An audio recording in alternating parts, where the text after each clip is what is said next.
Welcome to our video. Today we will explore the world of free email services and how they can benefit you. Free email addresses offer numerous benefits, including no cost, easy access from various devices, and simplicity in setup. Some of the most popular free email providers include Gmail, Yahoo Mail, and Outlook. Let's take a closer look at each.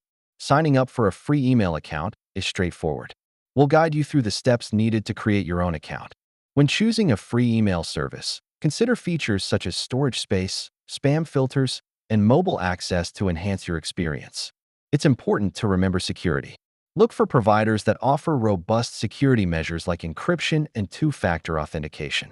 Despite the advantages, free email services do have limitations, such as ads and limited storage capacity compared to paid options. If the limitations of free email don't suit you, consider alternatives like paid email services that can offer more features and less clutter. Ultimately, whether a free email address is right for you depends on your specific needs and how you plan to use it. We hope this video has helped you in making your decision.